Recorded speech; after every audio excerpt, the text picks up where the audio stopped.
Well, the biggest relationship, and the one that most people are aware, is of course a number of the founding fathers are Scots, and it is those the textbooks, the writings that are being exported into the American colonies. So beyond that is really the education that those men will have received, the books you find in their library, for instance. A lot of those are Scottish and come directly from Scotland.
And welcome back to Scotland and to our last broadcast. We've covered a lot of material and hope that you've learned something new that you didn't know before. So last time we talked about a lot of the inventions that the Scots made that reached across the sea to the people in America. Some of these improvements were things like the steam engine and new medical practices like sterilizing medical tools that saved a lot of lives. But what would happen if the Scots started going over to America themselves?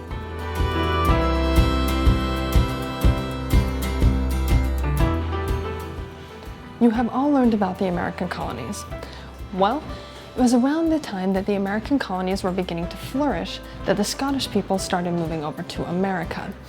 In America, jobs were on the rise, while in Scotland, there were too many people and not enough jobs. So, they moved to America in order to find those jobs. The Scottish people were smart, highly skilled, and hard workers, which made them very popular with employers. This was the beginning of the immigration of the Scottish people to America, and one of the reasons that many of you have Scottish ancestors. To the Scots, America was a dream or an idea. As long as you were willing to work hard, you could become anything you wanted to be, as long as you dared to do.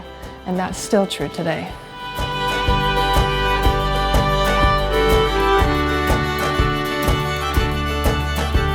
On the flip side, there were a lot of Americans coming over to Scotland to see what it would be like. One of them was named Benjamin Rush. While in Scotland, he saw just how important the education system was to the Scots, and he wanted to bring that passion for education back to America. So, when he got home, he recruited a Scot named John Witherspoon to be the president of the American college, Princeton University. Rush wanted to usher in a Scottish remake of the American education system, and that's exactly what Witherspoon did. While president, he made English, science, and history all a part of our curriculum where they weren't before. So you can thank Witherspoon for all of your favorite subjects.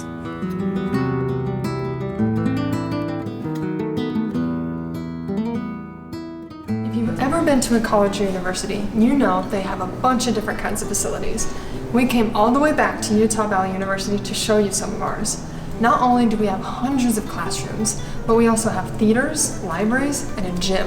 And that's just scratching the surface. And you know whose great idea it was to put these facilities in a college? That's right, our man Witherspoon. People thought he was crazy for putting so much money into a college, but now that's what makes a college a college. Don't worry, you'll know when you get here, but that's a long ways off. Let's pop back over to Scotland, shall we?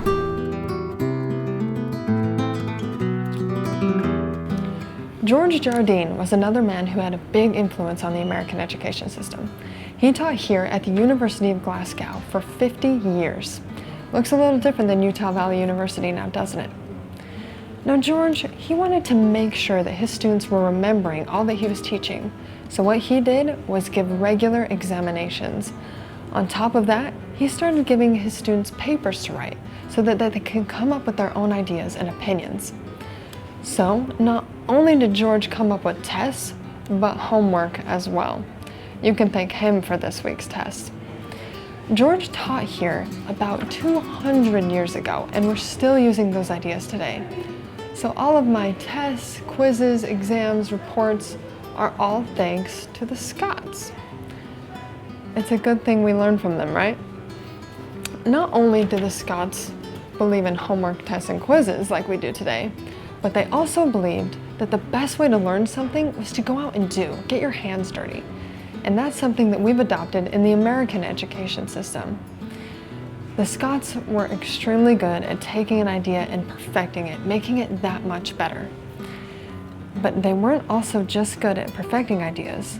They had some amazing discoveries, ideas, and inventions, all of their own.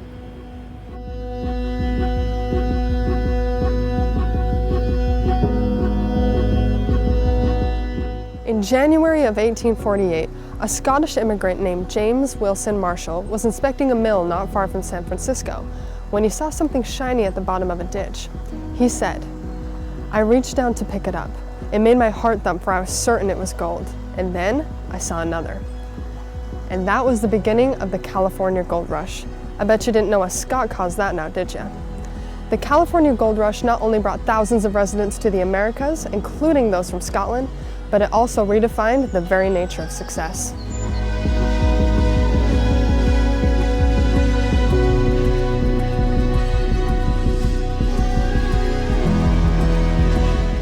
After the Scots had lived in America for a while, they began to have kids.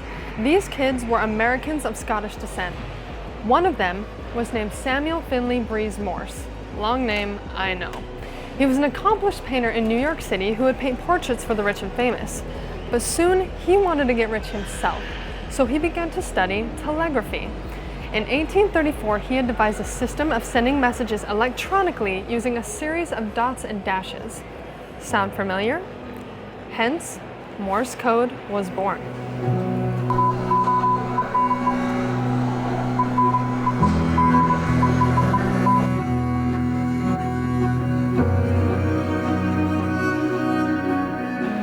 Now, these messages could travel thousands of miles without being destroyed like a paper letter could. They never had this before. On top of that, the messages would travel in a matter of hours instead of a matter of months. Can you imagine waiting hours for one of your texts to send? They thought that was fast. This right here is a single needle telegraph, one of the machines they would use to send these messages. Soon, thousands of miles of wire were spread all throughout the US. That way, these messages could travel practically anywhere. This invention soon led to the creation of the telephone and the cell phones you all use today.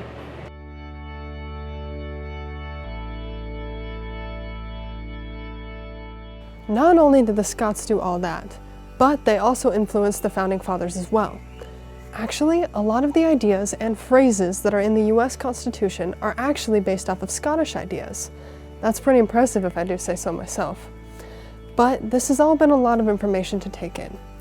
We hope if you've gotten anything from our broadcast, it's this: to be like a Scot and dare to do. Dare to have new ideas. Dare to act on those ideas. Dare to be yourself. Dare to be like the Scots.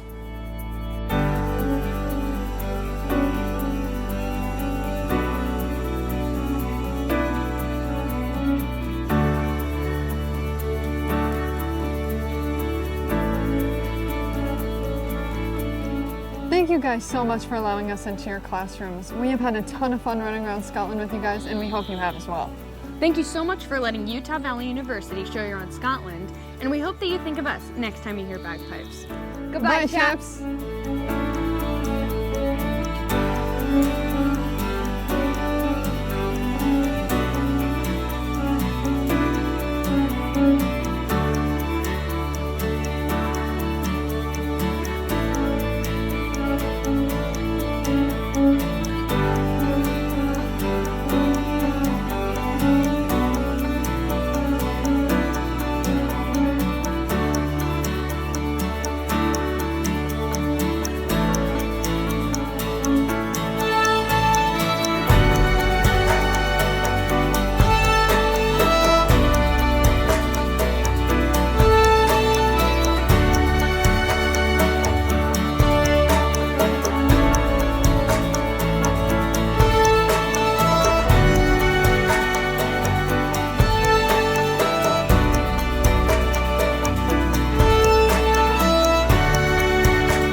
Did you spot Willie? Here's where he was in our last broadcast. And here's where he was in this broadcast. Thanks for watching.